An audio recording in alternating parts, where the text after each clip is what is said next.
Welcome back to Vox Terra. Today, Colombia. Colombia elects its first leftist president, Gustavo Petro, and first black vice president, Francia Márquez. But can they deliver? Gustavo Petro, a former guerrilla fighter or guerrilla who fought during the Colombian Civil War. He was jailed, tortured, but then went on to serve as mayor of Bogota and a senator, negotiating peace accords.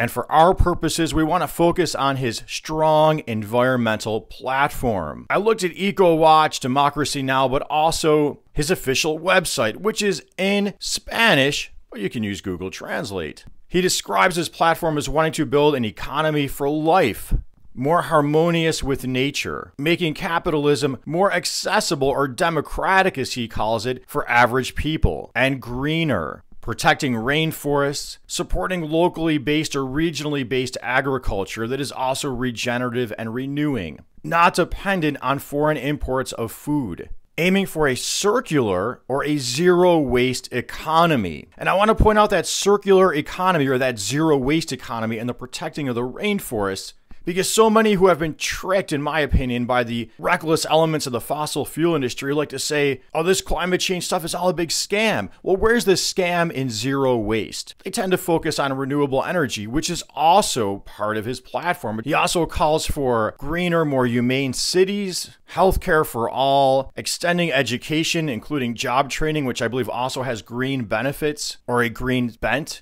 as well as making tourism more harmonious with nature, what we might call ecotourism. Márquez, his vice presidential candidate, is described as having led resistance to illegal gold mining operations and receiving ongoing death threats. She won the Goldman Environmental Award of 2018. Citing from Democracy Now! Again, they plan on taxing what are called Colombia's 4,000 wealthiest, who, according to that interview, currently pay no taxes. They won in this tight, narrow election with a major turnout from the indigenous of the Amazon. They defeated what's described as right-wing candidate Rodolfo Hernandez, a real estate millionaire who's been compared negatively to Donald Trump as a false populist claiming to campaign on anti-corruption, but according to physician and activist Manuel Rosenthal, a Colombian who himself has had to several times go into exile, Hernandez is, in fact, the candidate of the wealthiest corporate interests in Colombia and the continent, the transnational business interests. And the example he provided was that there was a YouTube video that surfaced of Hernandez on a yacht in Miami with lobbyists from Pfizer. Pfizer, according to the SEC, is an American corporation incorporated in the state of Delaware, a major multinational drug maker. Now, the picture I'm getting in my head of the political situation on the ground in Colombia and our involvement there, from Manuel Rosenthal, other interviews I've listened to, even Human Rights Watch, is a Colombia of extremes of wealth and poverty. Vast tracts of land owned by the few and maybe large corporate interests, racked by decades of civil war, the indigenous, their lives in danger as their lands are getting encroached on by these illegal business enterprises. Well, what is our role in all this, or what has it been? Well, citing to you from an article from a 1996 Human Rights Watch, I'll just read you the headline, the title, Colombia's Killer Networks, the Military Paramilitary Partnership and the United States, November 1996. The article describes massacres. This state of affairs is still basically in place in that, according to Rosenthal, President Petro will be facing a society dominated and a politics dominated, or where at least what Rosenthal calls mafia, organized crime, and what he even called military assassins have a lot of power. Another guest on Democracy Now! Said that it isn't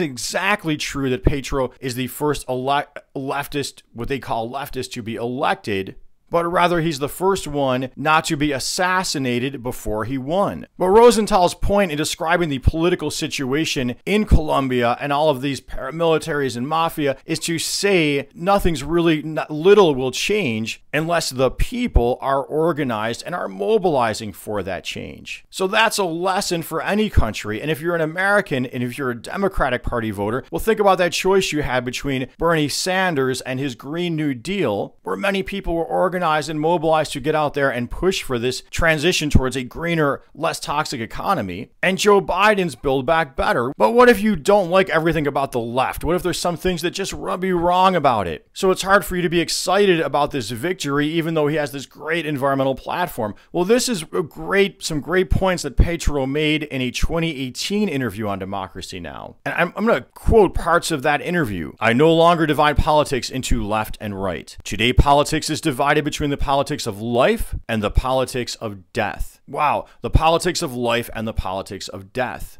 Climate change worldwide separates us into two major sides. On the one hand, you have Trump. Remember, this was 2018. Maduro and Duque. Duque was Petro's opponent in the 2018 election. Maduro is president of Venezuela. And now here the host, asked him a question. Well, wait a minute. You're comparing Trump and Maduro, but Trump wants to get Maduro out of office. He's calling him a socialist. He's so, and they're opposites. Well, what Petro explained is that yes, those leftists like Maduro, maybe they want to, coming out of that tradition, they're not thinking environmentally. Maybe they want to share the wealth of the oil industry with the poor people, but they still have an economy based on what he calls that extractive industry. But notably, he doesn't want to see this kind of U.S. interference of overthrowing Maduro, that kind of thing. So I think that Petro, calling his politics a politics of life is really encouraging. Here he's taking Catholic language, really. The Catholic Church talks about the culture of life versus the culture of death.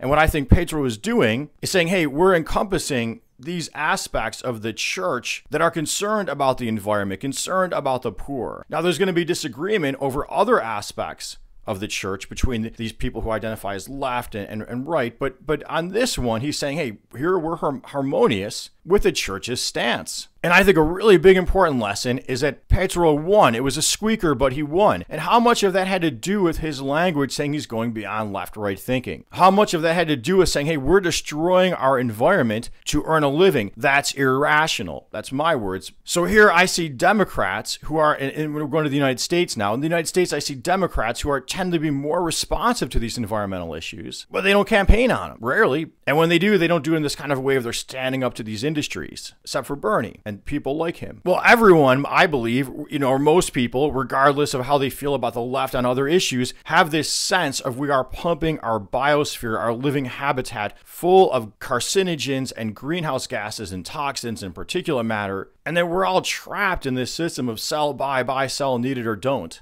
And that the Democrats, by not campaigning on their environmental platform, afraid to rub certain established business interests wrong, are missing their opportunity to really unify the American people. Well, hey, I hope you found this analysis interesting at the least. And please make sure you're subscribed to my channel, you're commenting, you're clicking that notification bell, you're joining my one other patron at Patreon. It's a lot to put these shows together. It comes at a big personal opportunity cost for me. And as always, until next time, peace be with you.